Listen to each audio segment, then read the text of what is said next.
ကဲအားလုံးပဲမင်္ဂလာပါဒီနေ့ကျွန်တော်တို့မျှဝေပေးခြင်းတဲ့အကြောင်းအရာလေးကတော့မြန်မာစာပေသမိုင်းမှာတကယ်ကိုကန်တဝိမြောက်တဲ့ဆရာကြီးစော်ကြီးရဲ့1935ခုနှစ်ကရေးဖွဲ့ခဲ့တဲ့တင်သေးထွားတော်ဆိုတဲ့ကြပြလေးချောင်းပဲဖြစ်ပါတယ်ကျွန်တော်တို့အားလုံးရင်ဆိုင်ရမယ့်သေဆုံးခြင်းတရားနဲ့နောင်လာနောင်သားမျိုးဆက်တဲ့တဲ့ဘလို့အမွေနှစ်တွေချမ်းရခဲ့ရမလဲဆိုတာကို9မိနစ်စာလောက်လေးအချိန်ပေးပြီးဒီကြပြရဲ့နက်နဲတဲ့အနှစ်သာရတွေကိုအတူတူခန်းစားကြည့်ကြအောင်ကြပြလေးရဲ့အစကိုကြည့်လိုက်ရင်လူပီလောကလူဘဝကဆိုပြီးဆရာကြီးကစားထားတာပါနားထောင်လိုက်တာလဲကိုလူတဘာဝတန်တရားဆက်ဝန်းကိုချက်ချင်းသွားပြီးတရိယာစေတယ်မလားလောကကြီးတဲ့ခဏလာလေးလဲဧည့်သည်ကြီးဆိုတဲ့အတိကိုအရင်ဆုံးပေးလိုက်တာပါစပ်ပြီးတော့ဆရာကြီးကအိုရာနာရာတရားဦးမြင်မှန်ပေတည်တဲ့ဒါတော့ဘသူမှရှောင်လွှဲလို့မရတဲ့ခန္ဓာကိုယ်ရဲ့သဘောတရားပဲလေအိုမဲနာမဲသေးမဲဒါဟာအလွန်ကိုရိုးရှင်းပေမဲ့ဘသူမှငင်းဆန်လို့မရတဲ့အမှန်တရားကြီးတစ်ခုကိုဖြည်းဖြည်းချင်းလေးလေးနက်နက်ကြီးရွတ်ဆိုပြလိုက်တာဖြစ်ပါတယ်ယုခနာရဲ့အဆုံးသက်ကိုလက်ခံဖို့မိမောင်းထိုးပြလိုက်တာပေါ့ဒါပေမဲ့ဒီနေရာမှာကြပြရဲ့အတန်ထွက်နဲ့အသွားအလာလေးနဲ့ပြောင်းသွားပါတယ်တုတာဘီကတင်သေးသွားတော့တင်ဖွားဖွားမြေတင်တို့မြေသည်အခြေတိုးမြင့်ကြံကောင်းတင်ရည်ဆိုလိုတာကကိုတီထောရင်တောင်ကိုမွေးဖွားခဲ့တဲ့မြေကိုတိုင်းပြည်ဟာအရင်ကချက်ပိုပြီးတိုးတက်ကြံရစ်ခဲ့ရမယ်ဆိုပြီးပထမဆုံးတာဝန်ကြီးတစ်ခုကိုကျွန်တော်တို့ပခုံးပေါ်တင်ပေးလိုက်တာပါပဲဒီတဲ့ပိုပြီးစိတ်အားထက်သန်စရာကောင်းတဲ့စာသားလေးလာပါပြီတဲ့ဤမျိုးဖာစာစကားလေကြီးပွားတက်မြင့်ကြံကောင်းတိတ်ဤဒါကတော့ဒုတိယတာဝန်ပေါ့ဗျာမိမိရဲ့လူမျိုးမိမိရဲ့စာပေစကားကိုမပြော့ပြက်အောင်ထိမ့်သိမ့်ဖို့အပြင်ပိုပြီးတော့တောင်ကြီးပွားတိုးတက်အောင်လုပ်ပေးရမယ်တဲ့စာပေနဲ့ယဉ်ကျေးမှုဆိုတာလူမျိုးတစ်မျိုးရဲ့အသက်သွေးကြောဆိုတော့ဒါကိုမဖြစ်မနေအမွေပေးခဲ့ရမယ်လို့ဆိုလိုတာပါကဲနောက်ဆုံးအပိုက်ကိုရောက်လာပါပြီတင်ဦးချွေ၍အမြဝေယစေဒီတာနှင့်တစ္ဆာအယောင်ညံတန်ဆောင်လေပြောင်လျက်ဝင်းလျက်ချမ်းစီတည်းတကယ့်ကိုအားပါတဲ့ညီကုန်းချုံလေးပါနောက်လူတွေလမ်းမမောင်းအမှန်တရားနဲ့အသိဉာဏ်ပညာဆိုတဲ့တတိယအမွေကိုမီးစုတန်းဆောင်တစ်ခုလိုလင်းလက်စွာခြံထားရခဲ့ဖို့တေချာလေးကိုမားကြားသွားတာခဲ့ပါတယ်ဒီတော့ဒီအချက်တွေကိုနှိုင်းရှင်ကြည့်ရအောင်တစ်ဖက်မှာကရှောင်လွှဲလို့မရတဲ့အိုးနာသည်ဆိုတဲ့မမြဲခြင်းတရာ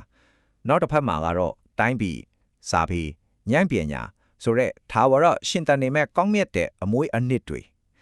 တကယ်အနှစ်သာရကပါလဲဆိုတော့ယုခနာကြီးပြည့်စည်သွားရင်တောင်ကိုချမ်းရက်ခဲ့တဲ့အမွေကတော့အချိန်အခါမရွေးမျိုးဆက်ပေါင်းများစွာအတိုင်းအောင်ဆက်ပြီးရှင်တန်နေမယ်ဆိုတာပါပဲ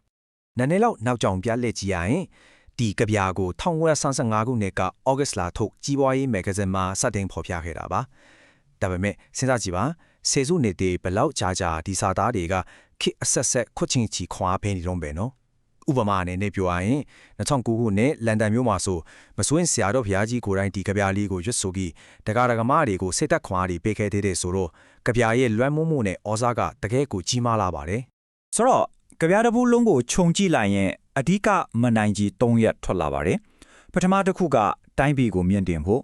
ဒုတိယကစာပေနဲ့ဘာသာစကားကိုတိုးတက်စေဖို့တတိယကတော့ဉာဏ်ပညာအလင်းရောင်ခြံရစ်ခဲ့ဖို့ပါရှင်းလေးပါကျွန်တော်တို့လောကကြီးတွေကထွက်ခွာသွားတဲ့အခါဒီ3ချက်ကိုနောက်လူတွေအတွက်တေချာပေါက်ခြံထားခဲ့ရမယ်ဆိုတဲ့သဘောပါပဲဒါဟာကျွန်တော်တို့အားလုံးရဲ့တာဝန်ပဲပေါ့နံပါတ်1ရုပ်ပိုင်းဆိုင်ရာအမွေအနှစ်တိုင်းပြည်ကိုမြင့်တင်ခြင်းနံပါတ်2ယဉ်ကျေးမှုဆိုင်ရာအမွေနဲ့စာပေနဲ့ဘာသာစကားဖွံ့ဖြိုးတိုးတက်ခြင်း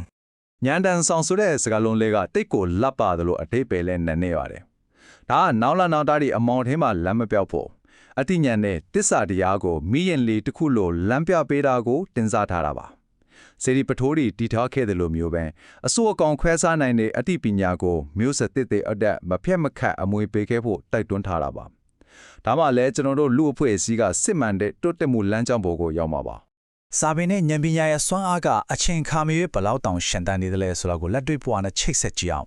အာဇာနည်နဲ့ကိုပဲကြည့်လေအာဇာနည်ခေါင်းဆောင်ကြီးတွေဟာသူတို့ရဲ့ဒီနေ့ကိုကျွန်တော်တို့ရဲ့မနှက်ဖြန်တွေအတွက်ပေးဆက်ဆွန့်လွတ်သွားကြတာမဟုတ်လားသူတို့မရှိတော့ဘဲနဲ့သူတို့ခြံထားခဲ့တဲ့လက်လက်ရေးစိတ်သက်ခွန်အားနဲ့တက်တိတွေးထီလာတော့ဒီနေ့အချိန်ဒီပျော်လျက်ဝင်းလျက်ရှိနေတော့ပါပဲကဲဒီလောက်ဆိုရင်ဆရာကြီးစော်ကြီးရဲ့တင်သေးသွားတော့ကြပြလီရဲ့အနှစ်တရားကိုအားလုံးပဲသိချခြုံငုံခန်းစားမိလောက်ပြီးချင်ပါတယ်လူတိုင်းတနေ့တည်ရတာမှာကတော့အမှန်ပါပဲဒါပဲဒီတင်စမှုလေးမဆုံးခင်စဉ်းစားစရာမေခွန်းလေးတစ်ခုလောက်ခြံထားခဲ့ချင်ပါတယ်ကျွန်တော်တို့ရေ